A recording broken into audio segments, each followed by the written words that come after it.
MotorWeek is made possible by Auto Value and Bumper to Bumper and TireRack.com. Up until now, I've been able to avoid the Arctic Circle during winter. Well, as you can see, that streak has ended because Porsche invited me to northern Finland to drive some of their race cars on ice, which means it's absolutely freezing, so let's get to it.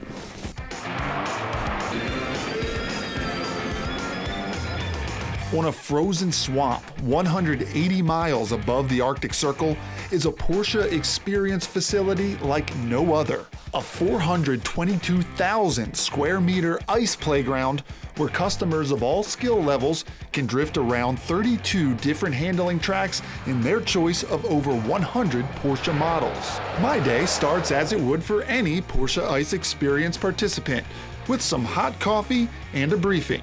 Then I meet the cars. This 718 Cayman GT4 Club Sport is one of Porsche's turnkey customer race cars.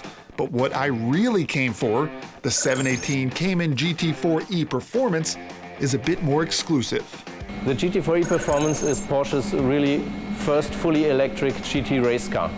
The aim while developing this car was to reach the same lap times as a GT3 Cup car for the duration of a one-make series sprint race. So the maximum power output of the GT4 E-Performance is 1,088 horsepower, and for the duration of a one-make series sprint race, 30 minutes, we're going down to 612 horsepower. Porsche built just 2 prototypes for a year-long world tour.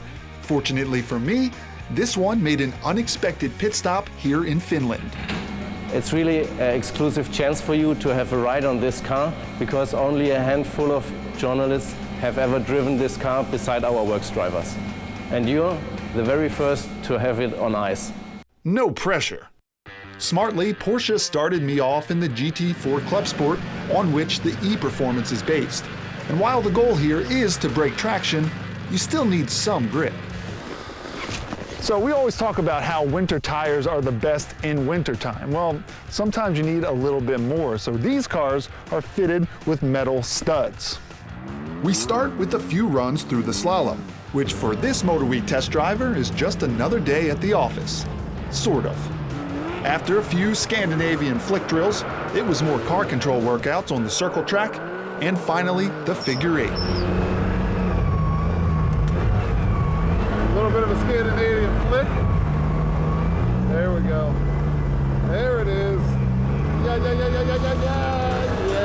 it is. Just as I was finally seeing the figurative and literal light in the Club Sport, it was time to switch to the E-Performance, requiring a heavy recalibration. Not so much because it's a more potent electric powertrain, but because it's all-wheel drive, which means drifting it is an entirely new animal. The timing of turning, off throttle, going on power, turning, off throttle, going on power is good.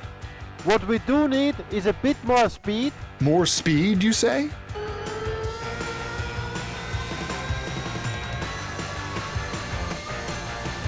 By now, you know this is the part where I typically talk about what it's like to drive the car in real time.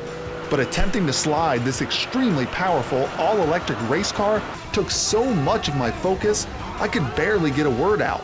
The electric motors let out a deafening scream under full power, and counter-steering with a yoke-style racing wheel is not easy. So instead of talking, I just take in this once-in-a-lifetime experience. When it's all over, my body hurts and my ears are ringing. But in that moment, the Arctic air felt pretty darn good.